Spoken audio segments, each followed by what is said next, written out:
Hi, I'm Georgiana at Holistic Life Hub. Today I want to share with you 10 wise tips for avoiding stress and all type of tensions. In order to exit this exhausting spiral of tensions, stress, anxiety, we often tend to overwhelm ourselves in our daily routine. It's necessary above all to become again the masters of our time. It requires a little bit of discipline and a little bit of effort, not too much. And also it requires, from a certain point of view, to build up positive routines. We all know that when we feel tensed or stressed, the easiest way to relax we find is to just take maybe one day or two off and simply enjoy relaxation. Of course, we can even take a longer vacation, but that is not always possible for us. So instead of waiting until the vacation is possible for us, it is much better that we apply these 10 simple but wise and efficient tips in order to avoid stress and tensions, because many times these tensions during our daily routine is the one creating even chronic stress. So, tip number one, let us firmly and clearly formulate deeply beneficial and creative goals. So, for example, at the beginning of each week, or even we can do it at the beginning of each day, we clearly formulate what we want to do that day or what we want to achieve that week. And of course, we can also do something even better. We can put them into three classes of priority. We can call them like that.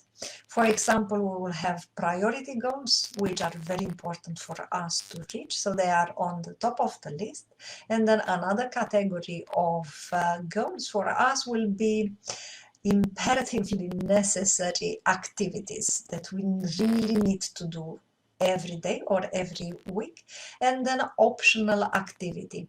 Maybe in the beginning it will not be very clear for us what are priority goals, what is imperatively necessary for us to do as activities, and optional activity. But with a little bit of training, it will become more clear for us in which of the three categories we can place our daily activities. And also my suggestion is to focus upon number one, so priority goals, and number two, imperatively necessary activities, and to the best of our abilities to not focus our energy and time on optional activity.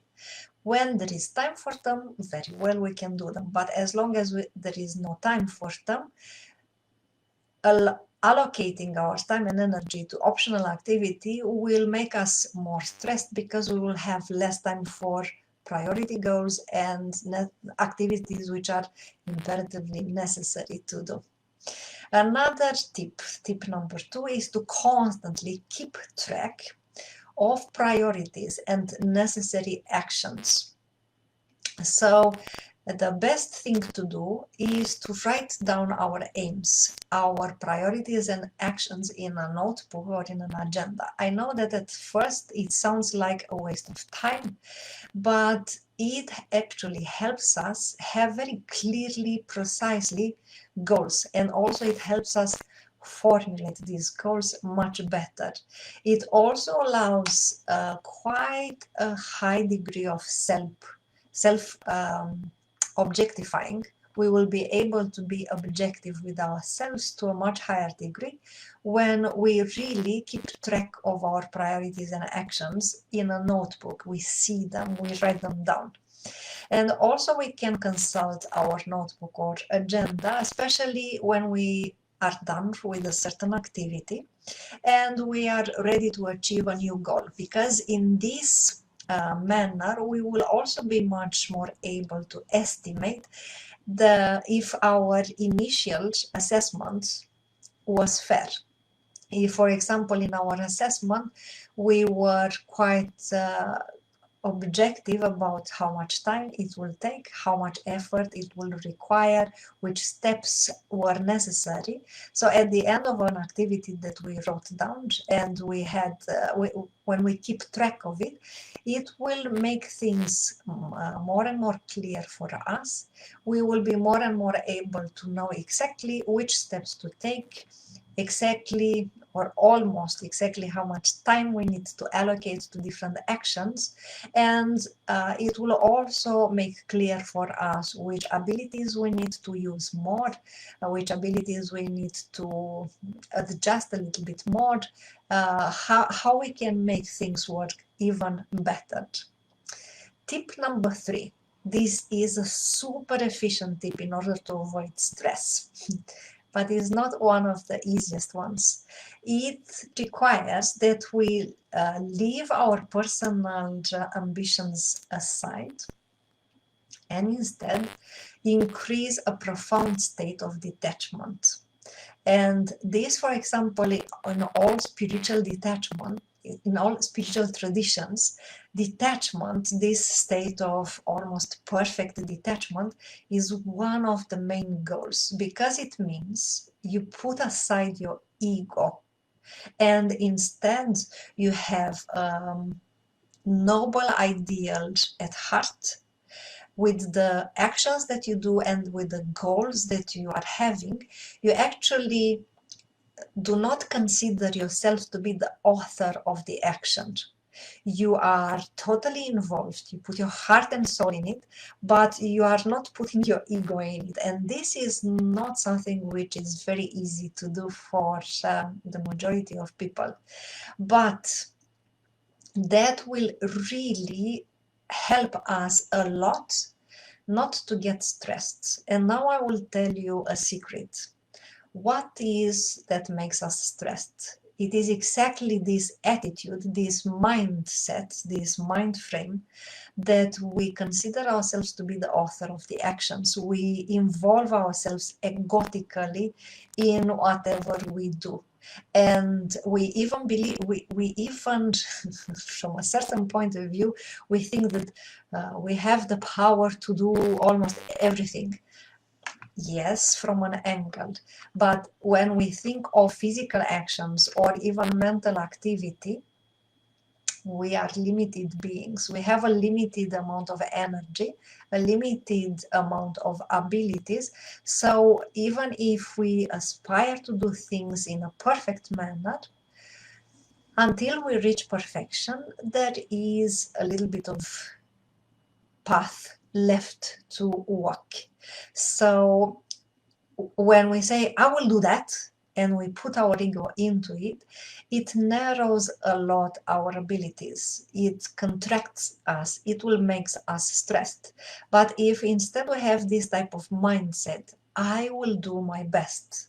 I will use to the best my abilities in order to fulfill this activity or action, but we are not egotically involving us in it, it will lower the levels of stress tremendously. Another tip, tip number 4, we need to make sure that we estimate well the time needed for our activities, because many times what makes us stressed is that we think it will take me half an hour to do this activity, and we don't actually put a little bit of extra time, because honestly speaking, we don't know even what will happen with us in 5 minutes from now. So thinking that it will take us half an hour to do a certain activity and not put an extra time for unforeseen situations, it will many times show us that we were wrong. So instead of putting a deadline or a time frame which is too small, it's always good to have a little bit of extra time when we plan things. And in this manner, we will always be able to handle quite well, to manage quite well, when situations, actions, activities don't go the way we thought of them, we planned. We have this extra time in our in our management pole, so to say. So we will be able to make use of it and don't get stressed by it. Tip number 5. Let us manage the time available for communication with others as well as possible. We are social beings. We need to interact with each other. We need to communicate with each other. It's very important, and especially when you are in a community of people at work with a team. Of course, you need to communicate. You also need to communicate with your friends, with your family, with your dear ones.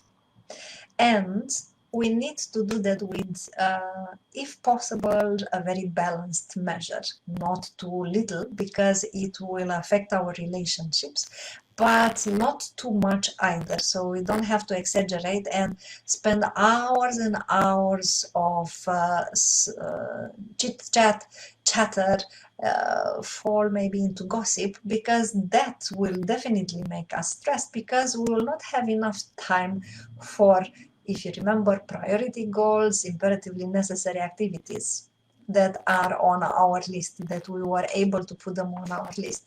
So yes, we need to speak with people. Yes, we need to communicate with people. Yes, it's important for our job and for our relations, but with measures, not too little, but not too much either. And that will also help us lower and avoid stress. Tip number 6, we need to make time for ourselves, because from no matter from which angle we look upon it, we really, if we are not able to take care of ourselves to a very good degree, so that our reservoirs of good emotions and energy and vitality and ideas is depleted, we will not be able to take care of others or to do our activities very well.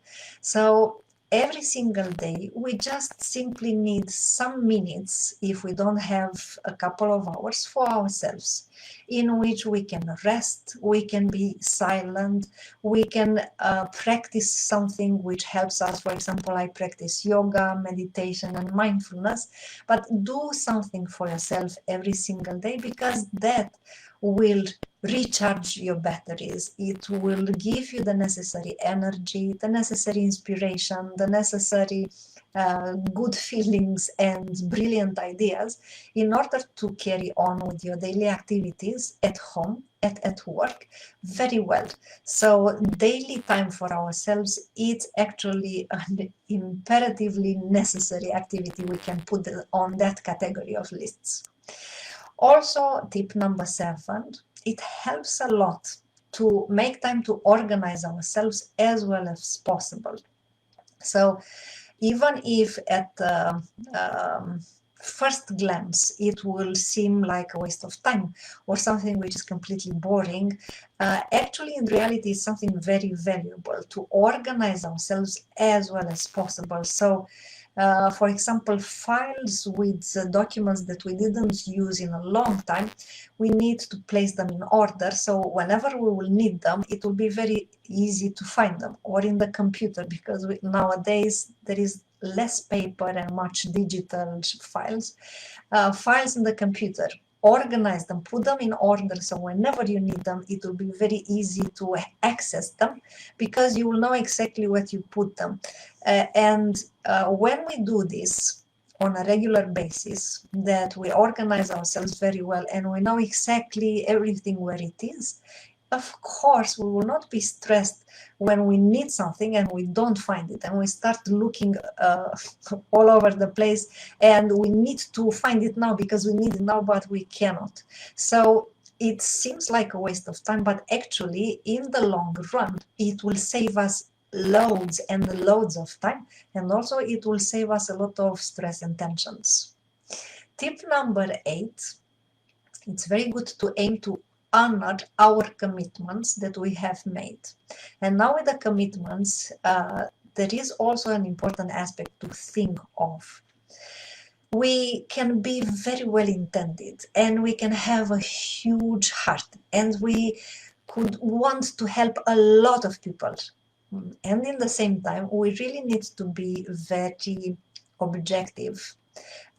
We need to be very clear about how much can I actually help somebody else, how much can I actually do something for somebody else. So when we promise that we will help somebody with something, before we promise, think, is it really possible for me to help in that extent with that action? Or I took a little bit over, I took too much over me.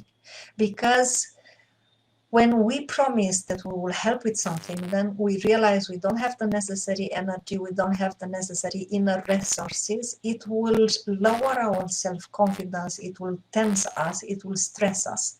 So it's very good to think before we promise, how much can I actually do? So when we promise, it is very clear for us how much time I have, how much energy I have, to which extent I can help. And then after we promise, we will keep our promise. We will make sure that we keep our promise. Tip number 9. Seek to cooperate harmoniously with others. It's very seldom that whatever we do it by our own. It's very seldom that we usually collaborate with other people. We need the help of other people, and also we need to help other people. So it is a very wise piece of advice to think of. In our collaboration with other people, we also need to be clear about how much I need to help others and when it's the right time for it, and how much help I need from others and when it is the right time to ask for help. So in this manner, we will always have give and take in a balanced proportion, and also we will make sure that we do not deplete our own reservoirs of energies, and that we don't expect from others to do too much for us in the collaborations with us. And tip number 10, which is one of the most important aspects, no matter if it is about stress, well-being, no matter what we do, we constantly need to aim to immediately eliminate any type of negative, harmful, disharmonious, evil thoughts and feelings. It is well known, and I'm sure that I'm not telling anything new now. Whenever we have negative thoughts and disharmonious, destructive feelings, they eat up our energy enormously. And how can we imagine that we will succeed if in our minds we entertain, so to speak, negative thoughts and we feel disharmonious feelings? Is this the right mindset? Is this the right inner ground for success? Of course, no. We already know that. So we need to make like a commitment to ourselves on a daily basis. As soon as we notice that we have negative feelings, just eliminate them as soon as we notice them, and instead put positive thoughts and beneficial feelings. And if you want a little bit of more tip in just in this direction only, take a look at my video, which is called 3 days challenge, because I speak there exactly upon this topic. So I hope that you will give these 10 pieces of advice a chance, that you will apply them practically and don't just take my word for it. Practice it and you will see that the results are more spectacular than expected. For now, I thank you. I wish you a stress-free, happy life. Bye for now. Subscribe and get access to all the training videos, those already published and the ones on their way. I wish you a wonderful day.